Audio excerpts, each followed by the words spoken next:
तो दर्शकों, जल्दी हम अगले महीने यानी मई में प्रवेश करेंगे और ये हम ज़रूर जानना चाहेंगे कि आने वाला महीना हमारे लिए कैसे रहेगा, क्योंकि ग्रह गोचर की स्थिति में जब भी परिवर्तन होता है इसका प्रभाव हमारे जीवन के प्रत्येक क्षेत्र में देखने को मिलता है। फिर चाहे वो हमारा स्वास्थ्य है, शिक्षा या करियर है, प्रेम संबंध है, कार्य क्षेत्र है, व्यवसाय या बिजनेस या वैवाहिक जीवन है।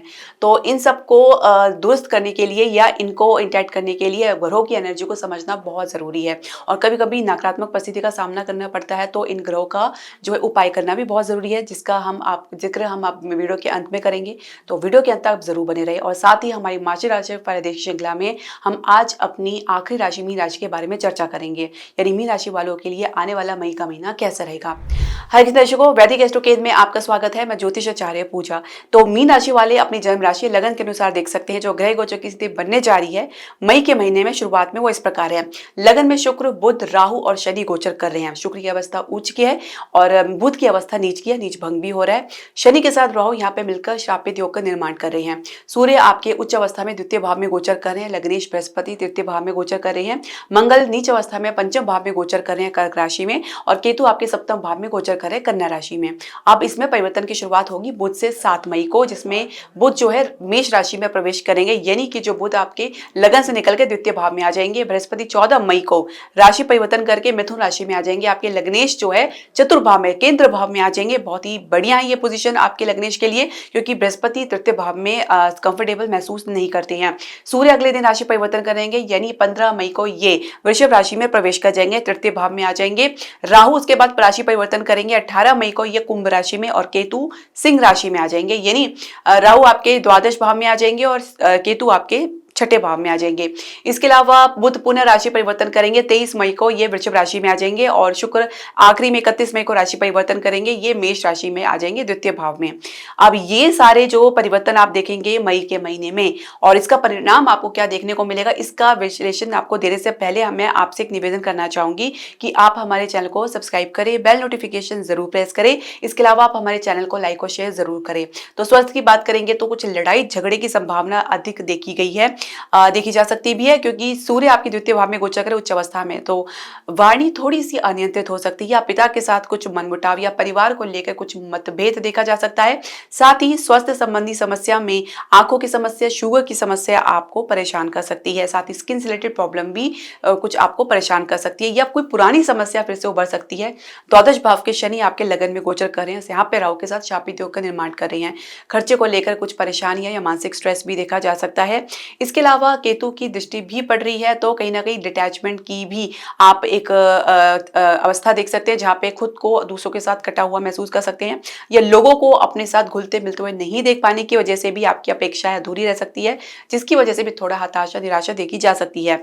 अब बृहस्पति का चतुर्भाव में आना 14 मई को, तो बहुत राहत वाली बात रहेगी आपके लिए। साथ ही धीरे धीरे इसमें आपको परिवर्तन देखने को मिलेगा, जैसे कि पहले बुध जाएंगे, फिर उसके बाद राहु जाएंगे। तो इनके जाने के बाद थोड़ा सा आपको राहत इसलिए भी मिल सकती है क्योंकि शनि फिर श्रापित योग से मुक्त हो जाएंगे, परंतु शनि फिर भी आपके द्वादश भाव के स्वामी है, लगन भाव में गोचर करेंगे। लंबे समय तक, लगभग 2.5 साल तक आपके इसी भाव में रहेंगे। तो थोड़ा सा आपको सावधानी बरतनी है, संघर्ष की स्थिति अधिक हो सकती है, बिना संघर्ष के परिणाम नहीं मिल पाएगा। दूसरी बात, आपको अपने कंफर्ट जोन से बाहर निकलना होगा।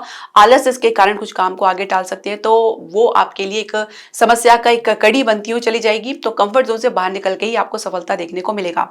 शिक्षा करियर की हम बात करेंगे, पंचम भाव में नीच के मंगल गोचर कर रहे हैं, तो कहीं ना कहीं आपकी एनर्जी लो रह सकती है। लो एनर्जी के कारण कुछ आप प्लानिंग में या कुछ योजनाओं में कुछ लापरवाही देख सकते हैं, या कुछ आलसपन दिखा सकते हैं, जिसकी वजह से आप अपनी प्रिपरेशन को पूरी 100% अटेंशन नहीं दे पाएंगे। फोकस की कमी भी देखी जा सकती है। मन जो है चंचल प्रवृत्ति में रह सकता है। कंपटीशन में अच्छा आपको परिणाम देखने को मिल सकता है। परिवार से अच्छा सपोर्ट देखने को मिलेगा। कैंपस प्लेसमेंट में भी कुछ आप कह सकते हैं कि संघर्ष के बाद कुछ परिणाम तो प्राप्त कर रहे हैं, थोड़ा एडजस्टमेंट आपको करना पड़ सकता है। हालांकि द्वितीय सप्ताह से ये आप इसमें कुछ सुधार भी आपको देखने को मिलेगा। कर की शुरुआत आपने कर रखी है, तो कोई स्थान से बाहर आपको ऑफर मिल सकता है। और 18 मई यानी 15 मतलब कि अब मध्य मई के बाद की अगर हम बात करें तो स्थिति थोड़ी सी बदलती हुई नजर आएगी, और अच्छे परिणाम और अच्छे प्रदर्शन के बाद ही कुछ अच्छी ऑफर आपको देखने को मिल सकता है। और इसमें आपको स्टेबिलिटी भी देखने को मिलेगी। जिस प्रकार से माहौल आप अपेक्षा कर रहे थे या आपने जो कल्पना की थी एग्जैक्टली वैसे ही आपको देखने को मिलेगा। पर वही बात है, थोड़ा संघर्ष है, क्योंकि शनि आपके लगन में गोचर करके दशम भाव में दृष्टि डालेंगे। अब कार्य क्षेत्र की हम बात करेंगे तो दशम भाव के स्वामी आपके लग्नेश भी है, तो यहाँ पे तृतीय भाव में तो काफी यात्राएं आपको करनी पड़ रही है, कुछ स्थान से बाहर आपको जाना पड़ रहा है। अब इसमें थोड़ी आपको कमी आने को देखने को मिलेगी। आप जल्द ही कुछ ठहराव महसूस करेंगे।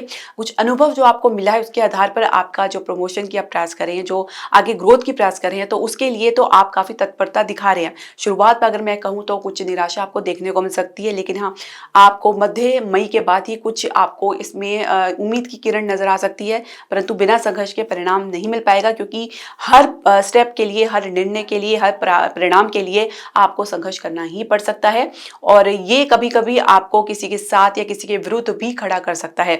इसके अलावा अगर आप बात करें तो नई जॉब की प्रयास कर रहे हैं तो उसमें अच्छी सफलता मिलती हुई नजर आ रही है।